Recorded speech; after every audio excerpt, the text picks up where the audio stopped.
Bismillah ar-Rahman ar-Rahim. The President of Islamabad Policy Research Institute, Ambassador Vice Admiral Shab Sadiq, Mr. Mohid Yusuf, my friend and Chairman of Strategic Planning Policy Cell, Daniel Fitzgerald Runde, who spoke right now. Ladies and gentlemen, Assalamu alaikum.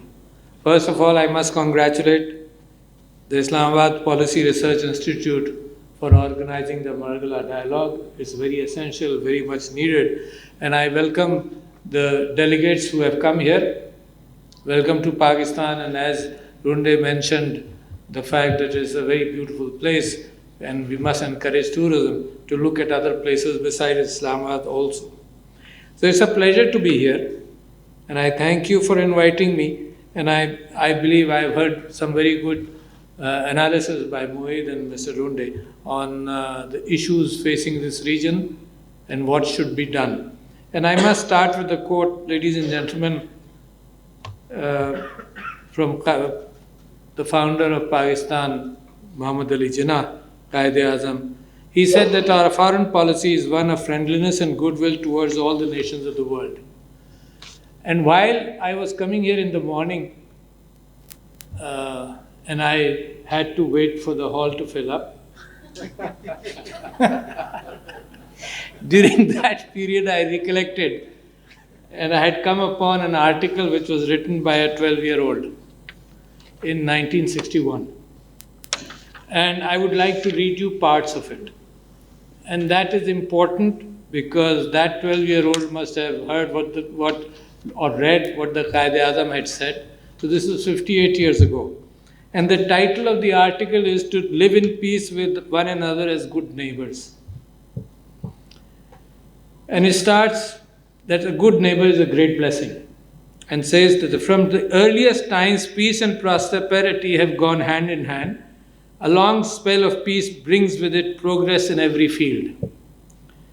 War is the dreadful scourge which destroys thousands of precious lives and shatters the hopes and dreams of humanity.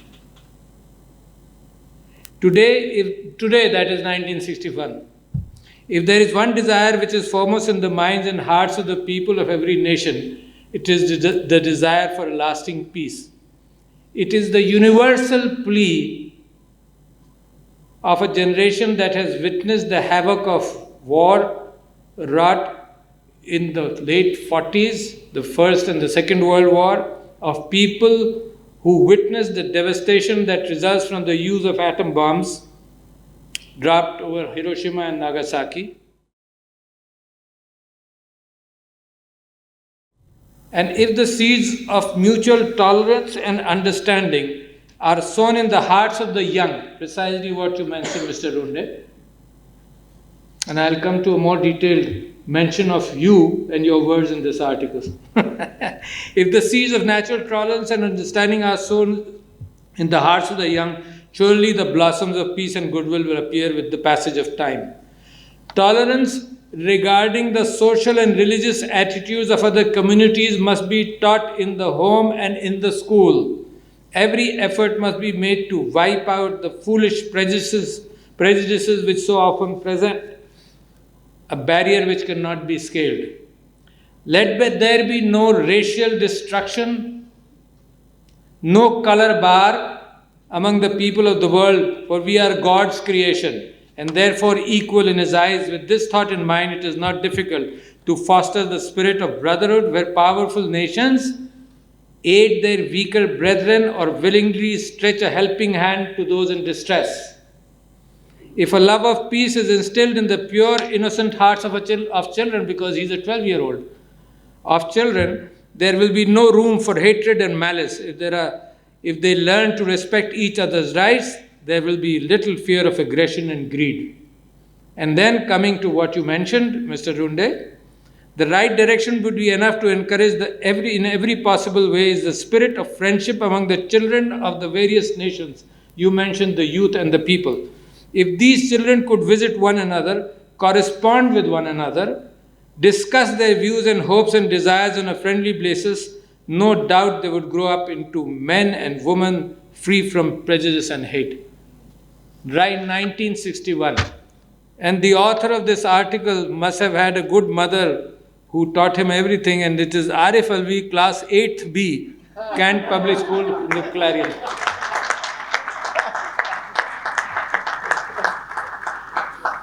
Imagine the dreams of people. And the same arguments continue today. I don't see a difference between what was written then, and I had it printed in the morning. And if we wouldn't have had the time to wait, I wouldn't have brought this, So I had it printed. I asked somebody to print it right away. So imagine the dreams of people and children and what the world is doing. And now looking back, the more I know about history, what happened after the First and the Second World Wars? First, the League of Nations was established because now there were nations which had the power and which had the arms and which had the economic power, and these nations had to be brought to a table. So the League of Nations was established, and then the United Nations was established. And the world had hope, and Pakistan had hope, for example.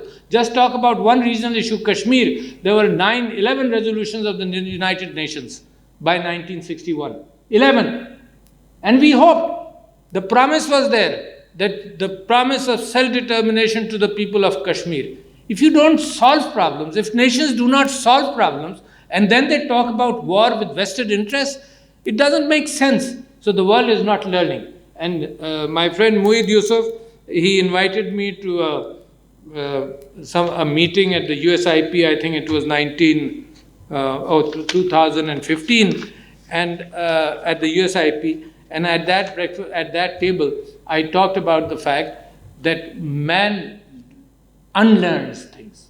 In the 70s, when I was in the US, I had a great hope. This nation, the United States, has learned from Vietnam. That was it. It was a very welcoming country, still is. It was a very welcoming country, and immigrants are welcome here. There's no prejudice, they're fighting against prejudice, and in a country which will stand by principles and all. And when Soviet Union came into Afghanistan, there were people in the United States said, what we learned, they will learn over the next 10, 15 years. But what happens? Every generation learns and forgets. That's what I found. It forgets. It doesn't remember. What happens to the people then? What happened to Afghanistan? 3.5 million refugees came to Pakistan from Afghanistan. What is happening throughout the world? 3.5 million refugees today are in Syria. The world the politics of the world people should be ashamed of what is happening to the human race. Because we are thinking only through the lens of every nation, of our vested interests. As long as every nation continues to think through its vested interests, there will be no love for humanity in general. Of course, for your arguments and for your vested interests, you will talk about humanity. A cover of democracy, a cover of humanity is always good to perpetuate more wars. But somewhere along the line, the population of the world is exploding. There are people who are challenging the concept that the human race may not survive. And we are thinking of interests of nations only. We're not thinking of the human race. We're not thinking of every individual has a different value. If he's from a developed nation, the value on his life is much bigger. If he's a poor man from a third world country, the value on his life is much smaller. So the world will not change unless it takes off its lens of only national and vested interests and looks at the interests of the broader world. So what has happened beyond that is a changing paradigm. You see, the League of Nations and the United Nations were established on the fact that the nation state had to be brought on a table and they had to be controlled. But today, another paradigm shift is happening, and I hope it comes to your mind, and I hope the intellectuals sitting here should be deliberating on that shift has happened. There are multinationals who are bigger than nation states, who have more wealth than nation states, who have more influence in society than nation states. You appeal to Facebook that this should be allowed and that should be stopped. It's almost like appealing to a state.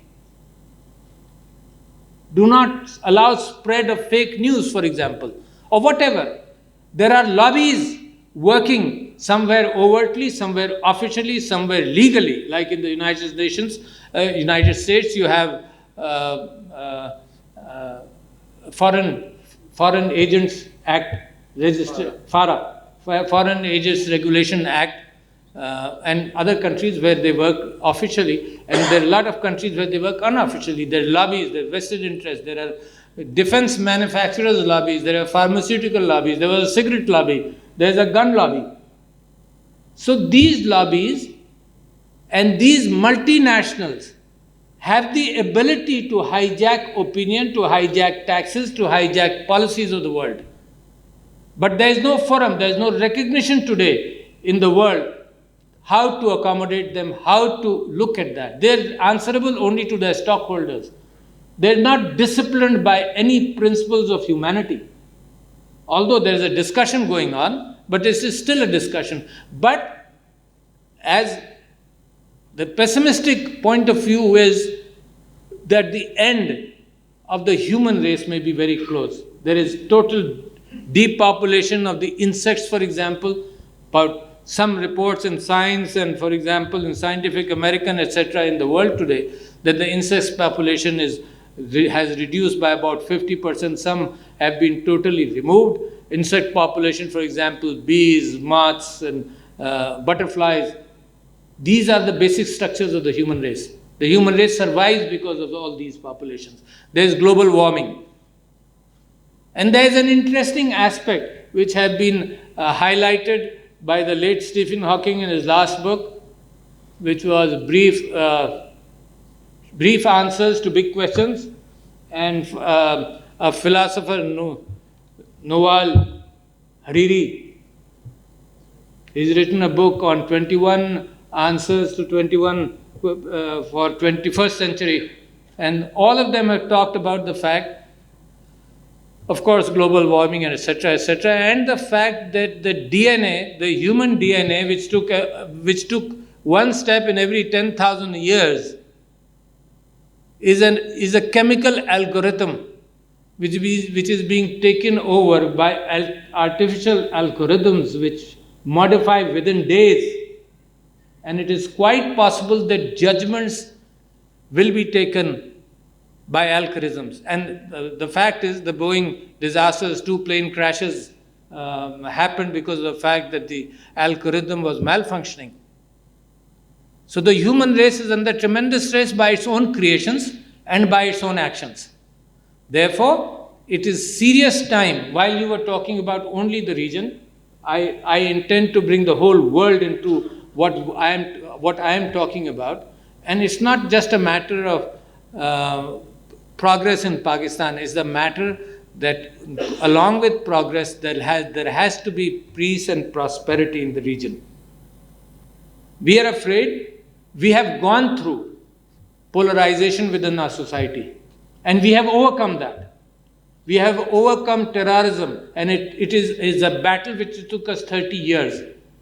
And I have come to understand that a thinking, a philosophy, a dragging of people's ideas into filth, whether it was the Nazi Holocaust in Europe or whatever, has a cycle, has a 20 or 30 years old cycle, and it cannot be arrested. And Pakistan learned from its experience. But what I see today, and Mohit, you mentioned the fact that the Prime Minister did not mention the Babri Masjid, but of course it is a very serious issue. The frustration in the Muslims of India. There's a good article recently published in Washington Post by a Muslim woman who was from Bombay, and it is worth reading. And I know it why, because the minorities in India are frustrated. I met Hasina Wajid of the PM of Bangladesh in Baku, and I asked her about the Rohingya refugees. And she was devastated by the fact that there does not seem to be a solution in the near future. But if the world intends to do something, it can stop these issues from happening.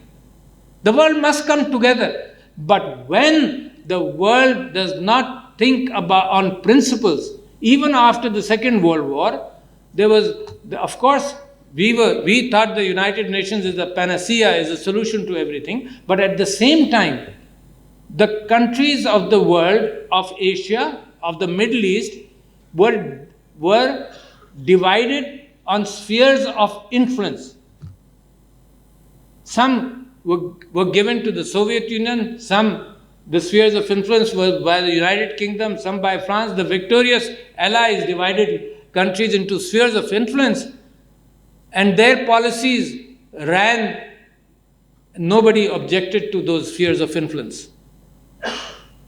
So therefore, I still believe that if we look only through spheres of influence, and Mohit, you pointed out very well where Pakistan stands and where it should be a melting pot of interests of different regions, of three areas, particularly of three conflicts. But it is not only Pakistan, ladies and gentlemen. The world has to rethink its philosophies. How can we keep on talking? Pakistan is a small country. Our principles cannot be picked up by the world, because what we've realized in Kashmir, for example, the world, because of its vested financial interests, did not debate the matter as we wanted to. Of course, it discussed it in a closed session of the Security Council. What message are you giving to the world? What message are you giving to the deprived people of the world? Let them suffer. But the world cannot afford that. It is very important. Of course, Pakistan has to look after itself. Pakistan has to look after its own development of its youth. But when we interact with other countries, we point out issues which demand attention in a broader scale. Attention based on principles. Unless we take off our own national interest spectacles and let the humanity rot, and it is rotting because wars have been controlled, have been managed. Let me not be totally pessimistic. It has been managed. But Pakistan and India came very close to a conflict, and Mohit wrote a very good book, and I appreciate the fact that he gave it to me as soon as I became the president, and I read through it. And the nuclear conflict, the way it has to be addressed, a possibility of nuclear conflict, is playing with brinkmanship. And unless issues are handled, it is Pakistan's great role in the region and in foreign policy. Imagine the Prime Minister of Pakistan addressing major issues which have bothered the Muslim world after 10-15 years of silence as far as the world was concerned. One was the issue of Islamophobia and blasphemy.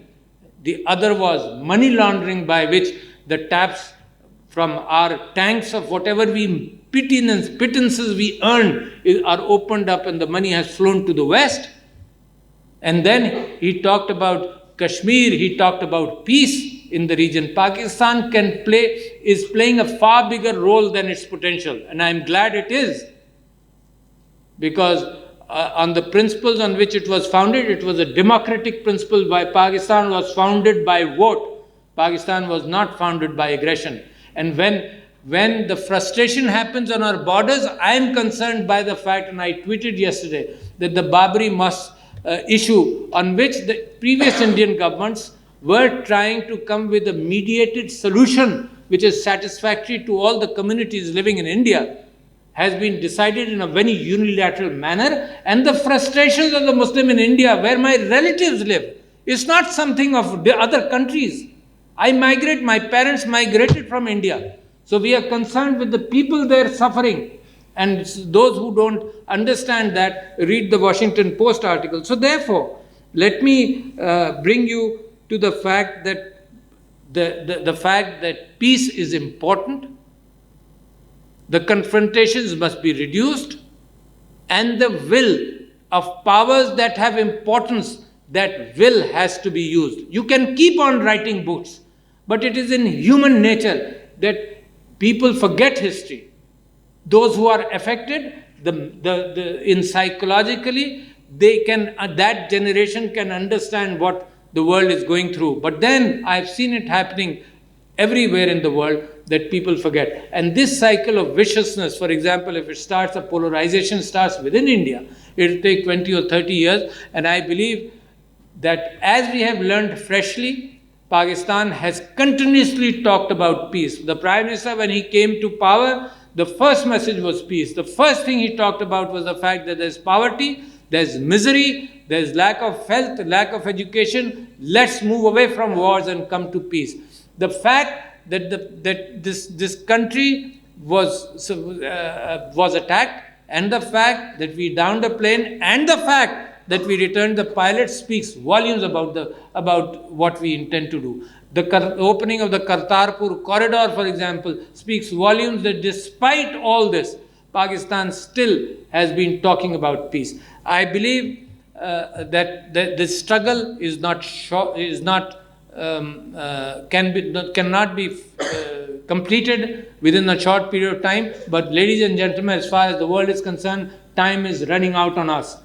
And as time is running out on us, there will be more conflicts, more wars, because of the reasons which I mentioned to you. When global resources are under threat, global warming, etc., will create issues in which nation states are less important and all human states are more important. Thank you, ladies and gentlemen. It was a great opportunity to speak my mind here.